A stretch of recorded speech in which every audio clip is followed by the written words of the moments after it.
everyone, Donna Lynn here. Thank you so much for joining me for another DIY. This one is a fall Halloweenish type DIY. I got the idea from another YouTuber and I thought I saved it, but I didn't, so I cannot tell you who it was, and I apologize for that. I'm doing it a little differently than she did, but this is really neat. You can really personalize it and make it however you want with this kind of cool idea. This is kind of using the same principle as the very first video that I did on YouTube, but it's a little bit different. What you're going to need are the little fish bowls from Dollar Tree. You're going to need some rocks, or the gems. I'm using the clear, and mine also had the green, so I'm going to use clear and green. You're also going to need just a plastic, these are perfect, because you're going to need to let the paint drip down into a bowl, and this fits perfectly. So some kind of a little bowl to let the paint drip. You're going to need some acrylic paint. I'm going to use orange, and I'm going to use a gold.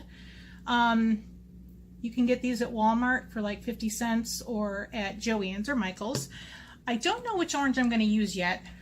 One of these. I think I'm going to probably use this one. This is the Poppy Orange. I think it's more Halloweenish than, I think this Tropic Orange is more neon. So I think I'm going to go with this one. And you're also going to need a couple of empty bottles. I always save these because for this DIY, you need to water down your paint a little bit. These are pretty easy to clean. All you do is just basically put water in it and shake it, shake it, shake it, shake it. And it just takes a few minutes and you can get it pretty clean. Then what you're going to do, and I'm hoping you can see this, you're going to fill it up with water to right around there. It doesn't have to be exact, but right around there. And then all you're going to do is take your paint. Let me shake this first because I haven't used this. And the metallics really separate for some reason if they haven't been used in a little while.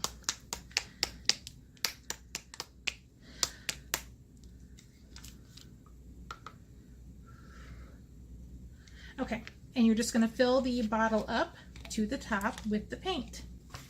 Okay, and then you obviously want to shake it up really well.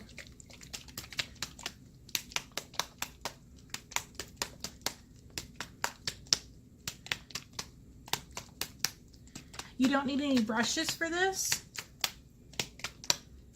And I'm going to go ahead and do the same thing with the orange. I'm going to reposition my camera and we'll be right back. Okay, I did want to show you just a reminder. This is what I made in my first video using the same kind of principle but a little different. And this was a candle holder, and I basically swirled the paint around. Instead of this one, we're going to let it drip down straight instead of swirling it. This is basically what we did, and I don't have a light inside of it so I can't show you, but there are little gaps. I wonder if you can see it. Put the light here. There. Can you see my hand going in and out? There are little gaps in here. When you put a light in here, it helps the light to shine through and it creates a really neat effect. So this is the same kind of an idea, just a little different effect. So first thing we're going to do is get one of our fish bowls. I always forget to do this first. I'll take the label off when I'm done.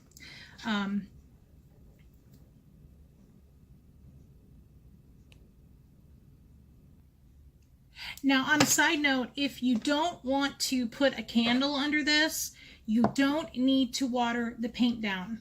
The only reason I'm watering the paint down is because I want to put a candle in here and I want it to shine through and it will create a really neat effect. But if you just want this to be a cute little pumpkin decoration, then you can skip the watering down the paint step and you can just go right to what I'm going to do now. Just so you know. All right, so all we're going to do is we're going to take some paint like so, and we're going to take some paint like so,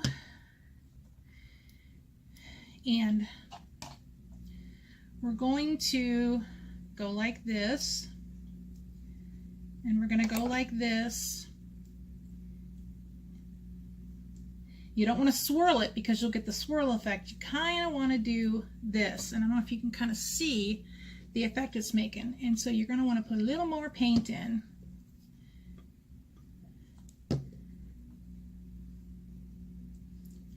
And you want to go up and down, basically, up and down. And you don't have to go all the way to the rim, because when we flip it over, it's all going to drip out and it will cover the rim. So you go up and down, add a little more. You don't need a whole lot. I'm doing 3 of these, so that's why I've got quite a bit of paint. And I will use this for other projects. And you can't really tell, but there are bubbles already, like air bubbles kind of already starting to form. All right, so we're going to flip this up. This kind of reminds me of a pumpkin pie. It's kind of what it looks like.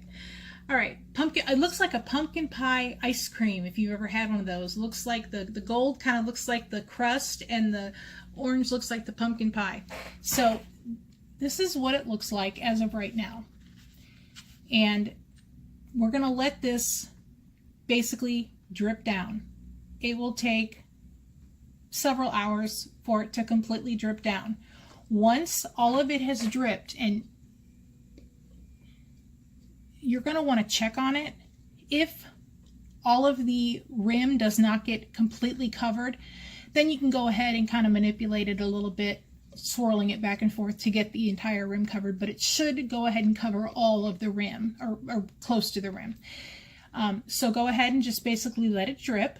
It's super easy. It takes just a few minutes, and then once I'm going to let this drip down, and then I will come back and show you how we go to the next part to make it look like a pumpkin. Okay, so I don't believe I specified this or not in the actual tutorial, but I only had used regular hot glue, and I wanted to specify you really want to use a combination of hot glue and either Fix-All, super glue, or E6000. Since I don't know where my E6000 is, I'm gonna, for purposes, show you just with the Fix-All, because that'll work just fine from Dollar Tree. I had really thought that since my glue gun, I use Gorilla Gun glue sticks, I thought that would be sufficient. No, it's not. I had these all sitting here, you know, drying, and I walked away and I heard a crash. Well, it wasn't really a crash, but a bang. And my stem fell off. The weight of these marbles is just too heavy for the glue, the hot glue, to hold it for that long. So I would really use a combination of both so that you can make sure that it stays. So basically, all I'm going to do is just put a dollop of the hot glue, and then a dollop of the Fix-All.